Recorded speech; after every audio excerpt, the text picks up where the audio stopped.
Hello friends, welcome to my channel. Today we will discuss shear stress in fluid or Newton's law of viscosity.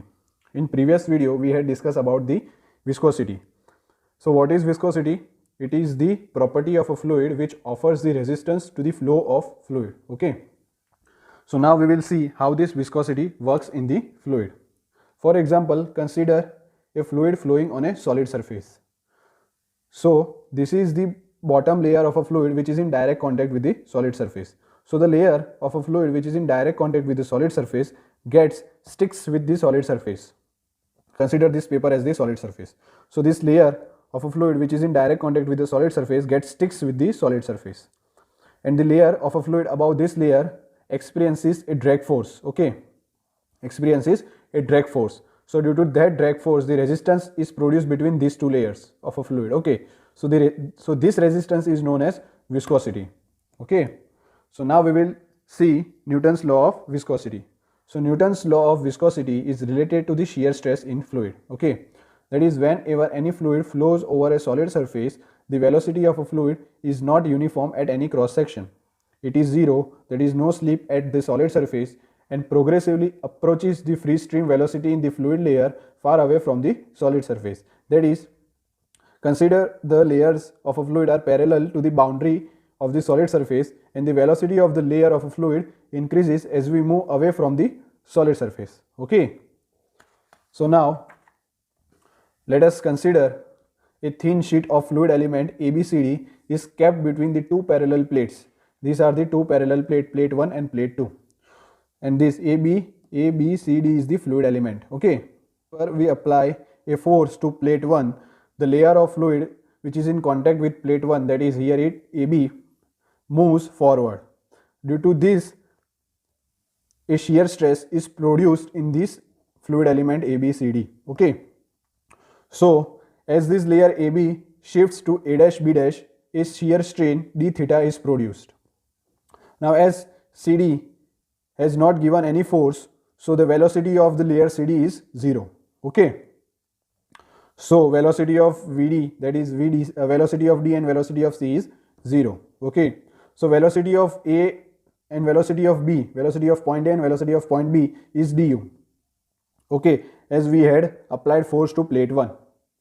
So this layer AB moves forward with velocity du. Okay. So after time dt, so after any time interval dt, it travels a distance equals to du into dt. Now how this formula came? As we know, that is distance equals to velocity into time. We know the velocity, that is du, and time interval is dt. So du into dt. Okay, and d theta is the shear strain produced.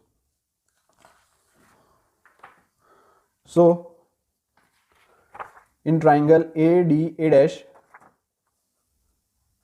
in triangle ADA dash, tan d theta equals to opposite upon adjacent, that is opposite is AA dash and adjacent is AD. Okay. So AA dash upon AD. So what is AA dash? AA dash is du into dt and AD is dy. AD is dy. AD is dy. So tan d theta equals to du into dt upon dy. Now as d theta is very small, so tan d theta equals to d theta. So d theta, which is equals to du into dt upon dy. Okay. So d theta upon dt equals to du upon dy. So now let's consider this as equation number 1. So d theta upon dt equals to rate of shear strain.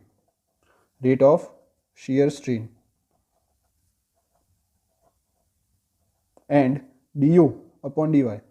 As u is the velocity and y is the distance, du upon dy is the velocity gradient. So this is the velocity gradient. Okay. So now according to Newton's law of viscosity, according to Newton's law of viscosity, shear stress, that is tau, is directly proportional to rate of shear strain. Rate of shear strain. Remember this, okay? Newton's law of viscosity is the shear stress. Tau is directly proportional to rate of shear strain. Okay, this is the Newton's law of viscosity. Now shear stress is denoted by tau, which is directly proportional to rate of shear strain. What is rate of shear strain? That is d theta upon dt. So d theta upon dt. Now from equation 1 we know that d theta upon dt, which is equals to du upon dy. So tau is directly proportional to du upon dy. On removing the proportionality sign, we get proportionality constant mu into du upon dy. So this is the Newton's law of viscosity. Okay, this is the Newton's law of viscosity, that is tau equals to mu into du upon dy. Okay, so this tau equals to mu into du upon dy, where tau is equals to shear stress, mu is the dynamic viscosity,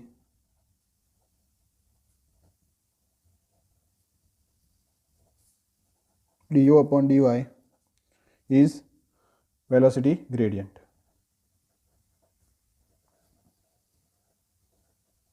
Okay, now we will see the SI unit of mu. SI unit of mu, that is dynamic viscosity. So now from above equation we can write mu equals to tau into dy upon du. So what is the SI unit of stress? SI unit of stress is Newton per meter square. What is unit of dy? Y is the distance, so meter upon what is unit of du? Du is the velocity, so it is meter square per second. So here meter cancel, we get Newton second per meter square or Pascal second, or this Newton per meter square is the Pascal, so we can write Pascal second. This is the SI unit. Now we will move towards the CGS unit. Okay, so SI unit is Newton second per meter square. We can write in CGS Newton as dyne, second as second, and meter as centimeter square. So dyne per centimeter square into second. Dyne per centimeter square is per second. Dyne per centimeter square into second is known as poise. Okay, dyne into second upon centimeter square is equals to poise. The relation between poise and Newton Pascal second is, that is 10 poise equals to 1 Newton second per meter square. Remember this relation, okay? That is 10 poise equals to 1 Newton second per meter square or 1 Pascal second, okay? As 1 Newton second per meter square is equals to 1 Pascal second. So that's all. If you had any doubts, please ask me in the comment section. I hope you understood this Newton's law of viscosity. Please like my channel, share and subscribe my channel. Okay, thank you.